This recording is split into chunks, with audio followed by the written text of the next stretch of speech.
Jadi kalau ada orang yang bilang Alkitab itu dipalsukan, kita ngomong dulu perjanjian lama. Wong dari zaman dulu, orang Israel pakai kitab yang isinya sama meskipun urutannya beda. Orang Katolik juga menggunakannya juga. Orang Yahudi menggunakan juga. Gimana bisa dipalsukan?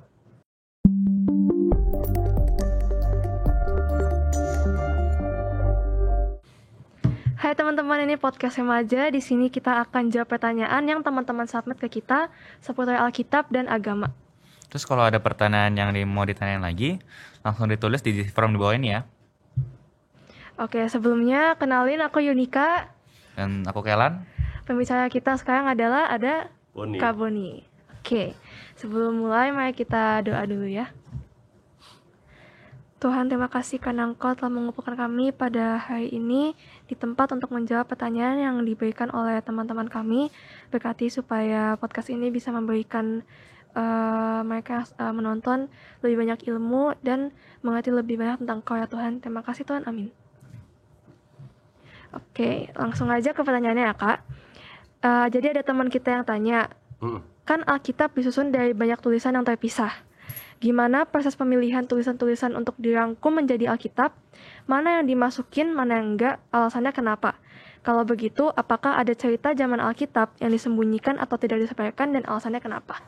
Tunggu satu-satu ya. Satu-satu dari awal dulu. Ya. Apa itu? Proses pemilihan tulisan mana yang masuk, mana yang enggak? Ya, jadi Alkitab kita kan pertama kita harus paham dulu nih. Sebelum banyak bertanya, tentunya kita harus banyak belajar dulu. Ya. Jadi Alkitab kita paling tidak kita kenal tersusun dari dua bagian. Yang pertama adalah Perjanjian Lama, yang kedua adalah Perjanjian Baru.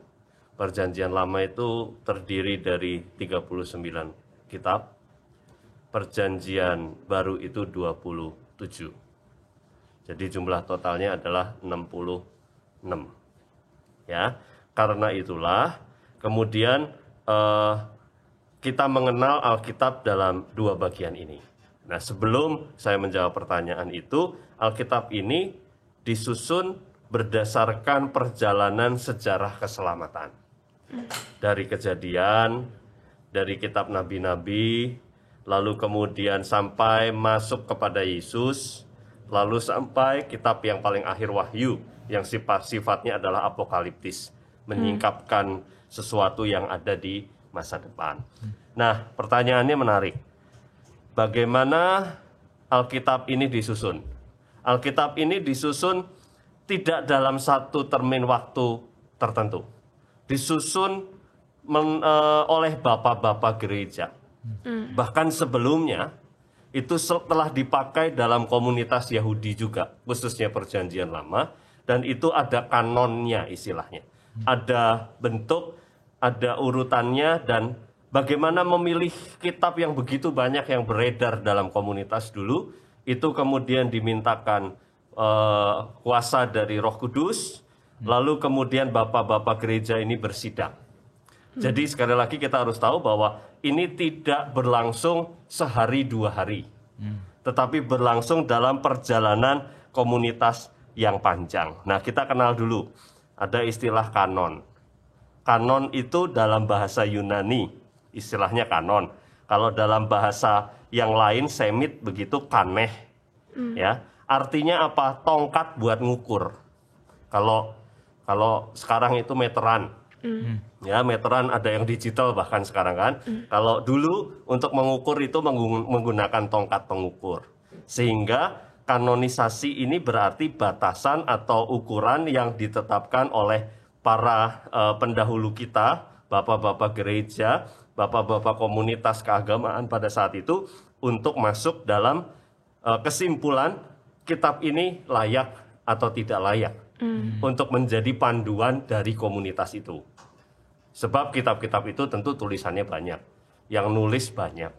Ya, kalau Anda pergi ke museum-museum baik di Israel maupun di Eropa tentang tulisan-tulisan di masa lalu, itu banyak sekali. Ada yang berwibawa secara rohani sehingga bisa masuk dalam kanon itu, ada yang kurang berwibawa. Kalau pertanyaannya berapa lama, Ya oke, paling tidak mulainya dari 622 sebelum Masehi. Bisa dibayangkan? Itu proses paling tidak pertama yang dikenal pada zaman pemerintahan Raja Yosia. Ya, itu pertama kali kitab-kitab itu disusun. Tentu kumpulannya masih sedikit waktu itu, ya, masih perjanjian lama.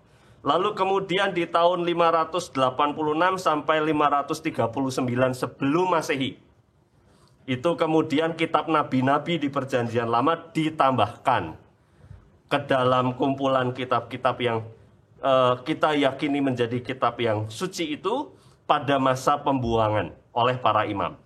Ya, itu perjanjian lama. Lalu ketiga itu di zaman Esra dan Nehemia. Ya, tadi mulai dari zaman Raja Yosia, imam-imam di pembuangan, lalu kemudian zaman Nabi Esra dan Nehemia dimasukkan ke dalam kanon-kanon yang baru, tambahan dari buku yang baru.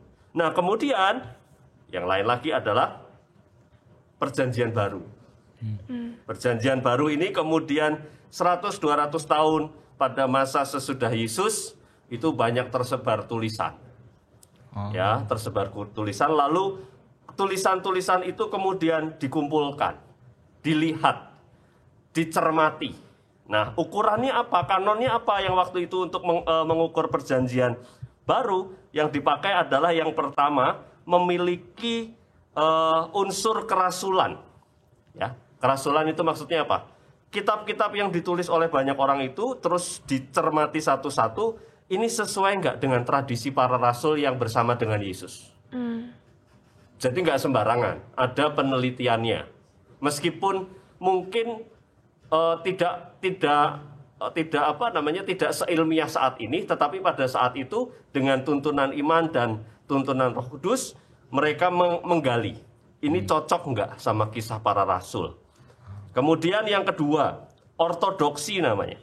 Masing-masing kitab itu harus punya ujung atau inti berporos pada iman yang sama pada Kristus yang bangkit. Ya, kan biasanya ada orang yang iseng. Dari zaman dulu kini sampai selama-lamanya orang iseng itu kan ada. Hoax itu kan bukan hanya hari ini saja. Tetapi hoax itu sudah ada sejak zaman dulu. Maka diperiksa setelah satu ukurannya kerasulan, yang kedua berporos pada Kristus yang bangkit enggak. Bisa saja terus kemudian ada yang iseng nambahin tulisan. Yesus menikah, lalu punya anak, lalu bertambah tua, ternyata Yesus enggak mati. Nah, itu kan tulisan-tulisan yang tidak sesuai dengan fakta dan realita kerasulan yang dimiliki oleh para rasul, yang diceritakan dalam iman oleh para rasul, yang diwartakan ke seluruh dunia oleh para rasul. Sehingga itu menjadi acuannya. Sehingga kalau kita suka browsing internet, suka kadang muncul kitab-kitab yang lucu-lucu. Yesus nikah sama Maria Magdalena, katanya begitu. Apa gosipnya?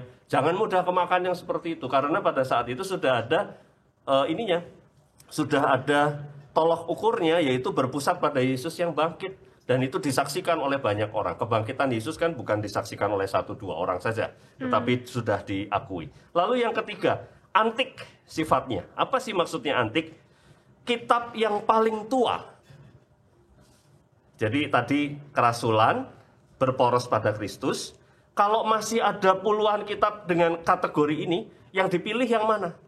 Yang paling tua. Sehingga yang paling mendekat dengan kisah Kristus itu sendiri. Ya, jadi kalau misalnya saya lahir tahun 80, ada orang cerita tentang saya di tahun 2022. Lalu kemudian ada orang lain yang cerita tentang saya di tahun 81. Intinya sama. Nah, mana yang paling otentik menurutmu? 81. Yang 81. Itu juga yang menjadi ukuran bagaimana kita sebenarnya dulu kala bapak-bapak gereja itu mengambil kitab yang paling tua untuk dimasukkan dalam kitab suci. Lalu yang keempat, itu ukurannya adalah pemakaian dalam komunitas. Komunitas Kristen pada saat itu banyak sekali tersebar. setelah melalui hal yang mendasar, yang rasuli, yang berporos pada Kristus, yang antik, lalu yang terakhir adalah banyak yang gunain nggak? Dalam komunitas ya. Dalam komunitas itu. Kalau nggak banyak yang gunain, itu dicek. Lalu kalau pada yang banyak yang gunain dan sesuai dengan ukuran ini, itu dianggap lebih berwibawa karena diterima oleh komunitas iman pada gereja-gereja awal. Nah, jadi kira-kira sudah dapat ya gambarannya ya.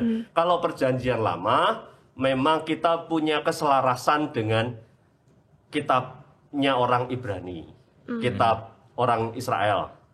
Ya, mereka disusun berdasarkan urutan yang berbeda. Kalau kita menggunakan kategori-kategori dengan urutan tatanan sejarah keselamatan. Jadi kalau ada orang yang bilang Alkitab itu dipalsukan, kita ngomong dulu perjanjian lama. Wong dari zaman dulu, orang Israel pakai kitab yang isinya sama meskipun urutannya beda. Gitu ya, urutannya enggak dari Kejadian sampai Maleakhi, bukan. Tetapi dari hal itu kemudian berbeda-beda. Wong sama isinya. Orang Katolik juga menggunakannya juga. Orang Yahudi menggunakan juga. Gimana bisa dipalsukan? Dari sisi apa dipalsukan? Kan seringkali kita kemudian seperti seolah-olah bingung ketika menjawab pertanyaan, apakah kitab sucimu palsu? Loh, kalau palsu itu ya nggak begitu. Kalau palsu itu tidak ada bukti sejarahnya, tidak ada bukti penelitian arkeologis, ya. Ada buktinya, ada sumbernya, ada datanya, semuanya ada dan dipakai oleh 3 komunitas agama terbesar di dunia, yaitu Kristen dan Yahudi dan Katolik, ya. Jadi kalau mereka sama makainya, kalau dipalsukan ya agak aneh statementnya, ya toh, wong sama. Nah, ini menjawab mungkin pertanyaan yang lain. Tapi pertanyaan yang tadi selanjutnya apa ya? Alasan kalau gitu, apakah ada cerita zaman Alkitab yang disembunyikan atau tidak disebarkan dan kenapa? Kayak kejadian-kejadian yang terjadi zaman dulu gitu. Kalau ini saya harus menjawab saya tidak tahu. Karena apa? Pertanyaannya kan apakah ada yang disembunyikan? Ini kan berarti seolah-olah kita sedang menebak kejadian di masa lalu. Ya toh? Yang sebenarnya kita juga belum lahir, Anda dan saya sama-sama belum lahir. Tetapi menurut catatan Alkitab, menurut cara mengkanonkannya kan jelas tadi, empat saringan itu. Kalau menurut cara mengkanonkan itu sudah valid, pasti masuk. Dan pasti cerita-cerita yang utama, ya. Kalau yang mungkin diduga disembunyikan itu cerita-cerita sampingan, misalnya Yesus sedang main bola sama temennya, ya itu bukan disembunyikan dong artinya. Emang nggak penting gitu. Memang itu dianggap bukan tidak penting sih ya, tidak bermanfaat untuk membawa pertumbuhan iman pada kunci yang utama. Kalau Yesus main bola, Yesus jam 3 mandi, lalu tanggal sekian Yesus kemudian jalan-jalan ke rumah pamannya, lalu Yesus melakukan ini itu, kayaknya itu nanti bukan jadi Alkitab. Ya diary gitu. Ya jadi diary atau jadi novel. Ya toh, jadi kalau saya sih tidak menyalahkan pertanyaannya, tetapi saya menduga keingintahuannya adalah apakah ada cerita-cerita yang di luar Alkitab yang tidak diceritakan. Oh ya pasti ada. Karena fokus pada Alkitab menurut ukuran kanon bapak-bapak gereja, termasuk dari pertama Raja Yosia tadi, ratusan tahun sebelum Masehi itu adalah untuk membawa pertumbuhan iman dengan hal-hal yang bisa dipertanggungjawabkan pada saat ini. Jadi bukan disembunyikan ya. Oke, lanjut saja silakan. Udah sih Kak, segitu pertanyaannya. Udah semua? Udah. Oh, udah semua ya, sudah. Puji Tuhan lah kalau gitu ya. Jadi kesimpulannya kurang lebih kalau tadi terhadap pertanyaan tadi itu yang bagaimana cara Alkitab disusunkan kan tuh dibagi 2, yaitu perjanjian baru dan lama. Perjanjian lama dari dipakai kanon tadi itu untuk mengukur sejarah keselamatan lah ya. Ya. Dari awal hingga akhir. Terus kalau yang perjanjian baru tuh dari 4 saringan. Yang pertama kerasulan, kedua itu berporos terhadap Kepada Tuhan Kristus. Kristus yang bangkit itu. Dan yang ketiga itu antik yang paling lama, dan yang terakhir itu dipakai oleh banyak komunitas. banyak komunitas. Terus terhadap ya kitab ini sembunyikan tuh mungkin karena nggak penting, terus karena kita emang belum lahir pada gitu, terus penelitian pun nggak ketemu, berarti emang nggak penting lah ya, bukan nggak penting ya, kayak tidak bermanfaat, nggak dipakai. Tujuan Alkitab itu kan membawa pertumbuhan iman.